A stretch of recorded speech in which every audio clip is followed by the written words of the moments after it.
Do you make a slide deck with linkable slides, kind of like a table of contents page for your slide deck? So they said they would love to have an example. So here's one that I created, and hopefully I can explain to you how to make one for yourself. So I made a book of recipes. We called Sketchapes, Sketch Note Recipes. So people on Twitter submitted them, and I organized them as it grew by different categories. And so each one of these, I don't even remember how many we have now, maybe 25, 30. You can click on each link. Each line is a link to a slide that has the Sketchapy on it. And then when you want to go back to the table of contents so that you can see the other ones, you don't have to scroll all the way through the slideshow. You just click on that link at the bottom of the slide there, and it goes straight back. And this is in a format you could print it as a book if you wanted. The person that asked the question wanted to know, how do you make this? They wanted to do slide newsletters for their new technology position. So instead of having to go and find the link every time, they're going to organize it in one place, and it'll be archived, and she can just add the new month to the same slideshow. And so she wants to link them the way that I did in the Sketchapes book. So the easiest way to show you this is just to create one. So new slide presentation. And for her, she's going to create it as a portrait size. So you want to change it to a custom setting. So like a piece of paper, 8.5 by 11. And then you hit OK. And then generally these boxes don't help me. So Control All and Delete. So now we're going to make this the index page for her newsletters. So I need to insert a text box, and then something like that. So technology newsletters.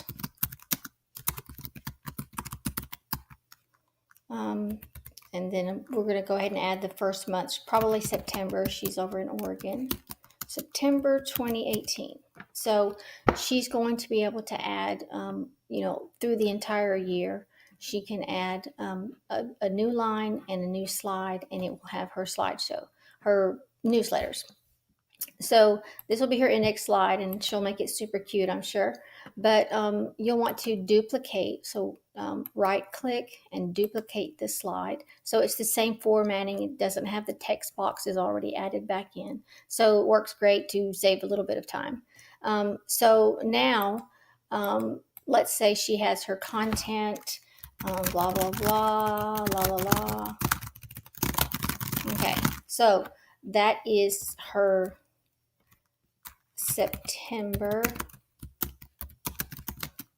2018 newsletter. Okay, can't spell. So that's her newsletter for September. So she's going to want to link this slide number 2 to the index slide. So the address for the slide is up here. So you can click it until it all turns blue. Usually it's 2 or 3 clicks. There we go. And then right click to copy it. And then you're going to come to the index. We've already got the name of the slide on here. So again, triple click, 1, 2, 3, and it makes it all blue. Control K brings up the linking option. Control V, you paste in the address for that slide that you're linking. And so it changes the color so that way you know it's linked. So now if I click this link, it goes straight to that slide. So if I hit it in present mode, you'll see September, it went straight to it. Okay, so that's great. But she's going to continue this throughout the year. She may have weekly newsletters. I don't know. But let's say she does have just a monthly newsletter. So on the bottom of the second slide, I need to create some kind of a way to get back to the index. So I'm going to insert a shape. I like these cute little clouds, I guess. So I'm going to insert it at the bottom. Get rid of this so I can have more room. I'm going to insert that at the bottom, and I'm going to call that index page. Index page. Okay, so this is going to link to the index page. Okay, so how does this little cloud know, go away, to go back to the index page? I go to the index and copy so Control C, copy that. All right, I want to link this little shape. So again, Control K, and there's the option for the link. Control V to paste it. So now this little shape links you straight back to the index slide. Okay, so easy enough. Now you're going to right click and duplicate the second slide, because that's the one now that has your index trigger, and it already has the formatting, taking out the extra text boxes.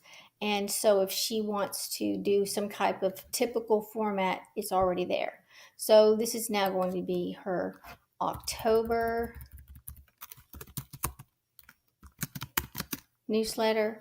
And so she can't have, now she needs to add October to the index slide. October 2018. And then triple click the link, Control copy, then go back to the index, and you're going to triple click the title. I say, there we go. Control V, oopsie, I meant Control K. Control V that link, apply it, and now she has her 2 newsletters linked through the index. So this may not be as difficult or as easy to, or difficult to keep up with if it's only 12, but say she did weekly, or if she did per school, per grade band, per grade level, per subject, there would be a great way to link back. And then another great thing is if I move slide 2 below, make it slide 3. So it's still September, but I moved it to 3 just to show you the link stays with the slide. So you can move it, you can add more. Let's say she decided, oh no, I wanted to do a bunch of welcome things in between. So she could duplicate the first slide and then add in her, actually I would duplicate the second slide and add in things above it. So that's just one way you can use the slides feature to organize something that you want people to go back to, an archived copy of something. And then the neat thing is that once she creates these things, she can download a particular page or particular newsletter. So file, download as PDF, she could copy that. So that's just an easy way to use your slides as a way to archive and have people access it. And if you look at it in a presentation mode, see there we are on the October, on the link to September. There it is. Go back to the index page.